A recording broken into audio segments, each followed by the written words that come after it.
ಗೃಹಲಕ್ಷ್ಮಿ ಯೋಜನೆಯ 16-17ನೇ ಕಂತಿನ ಹಣದ ಬಗ್ಗೆ ಕಾಯ್ತಾ ಇರುವಂತವರಿಗೆ ಒಂದು ಗುಡ್ ನ್ಯೂಸ್ ಅಂತಾನೆ ಹೇಳ್ಬೋದು. ಲೇಟೆಸ್ಟ್ ಅಪ್ಡೇಟ್ ಸಿಕ್ಕಿದೆ. ಸೊ ಯಾವಾಗ ಹಣ ಕೊಡ್ತಾರೆ ಅಂತ ಹೇಳ್ತೀನಿ. ಈ ಸರಿ ಏನಾದ್ರೂ ಅವ್ರು ಹೇಳ್ದಂಗ್ ನಡ್ಕೊಂಡ್ರೆ ಅವ್ರ ಮೇಲೆ ಹೆಚ್ಚಿನ ಗೌರವ ಬರುತ್ತೆ, ಇಲ್ಲ ಅಂತಂದ್ರೆ ಇನ್ನ ಕೋಪ ಅಂತೂ ಜಾಸ್ತಿ ಆಗುತ್ತೆ ಜನಗಳಿಗೆ.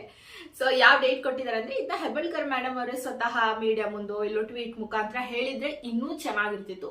ಬಟ್ ಅವರು ತಾಲೂಕು ಆಫೀಸರ್ನ ಅಧಿಕಾರಿಗಳು ಏನಿರ್ತಾರಲ್ವಾ ತಾಲೂಕು ಆಫೀಸ್, ಅವ್ರ ಹತ್ರ ಈ ವರದಿಯನ್ನ ಕೊಟ್ಟಿದ್ದಾರೆ. ಸೊ ಅವ್ರ ಹತ್ರ ನಾವು ಕೇಳಕ್ ಹೋದಾಗ ನಮಗೆ ಕೊಟ್ಟಿರೋ ಮಾಹಿತಿ ಇದಾಗಿತ್ತು.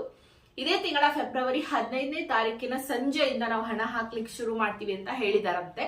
ಇದೇ ತಿಂಗಳ 25ರ ಒಳಗೆ ಕಂಪ್ಲೀಟ್ ಕೂಡ ಮಾಡ್ತೀವಿ ಅಂತ ಹೇಳಿದ್ದಾರೆ. ಸೊ ಅವತ್ತು 5 ಜಿಲ್ಲೆಗಳಿಗೆ ಹಾಕ್ತಾರಂತೆ 15ನೇ ತಾರೀಕಿದ್ದು, ಅಥವಾ ತಪ್ಪಿದ್ರೆ 16 ಆದ್ರೂ ಹಾಕ್ತಿವಿ ಅಂತ ಹೇಳಿದ್ದಾರೆ. ಸೊ ನಂತರ ಎಲ್ಲ ಜಿಲ್ಲೆಗೂ ಹಾಕ್ತಾರಂತೆ. ಅದು 2 ಕಂತು ಒಟ್ಟಿಗೆ ಸೇರಿ 4,000 ಅಂತ ಹೇಳಿದ್ದಾರೆ. ಅದು ಈ ಮಂತು ಸೇರಿದ್ರೆ 3 ಕಂತು, ಅಟ್ಲೀಸ್ಟ್ 2 ಆದ್ರೂ ಹಾಕಿದ್ರೆ ಸಾಕಾಗಿದೆ ಇವಾಗ.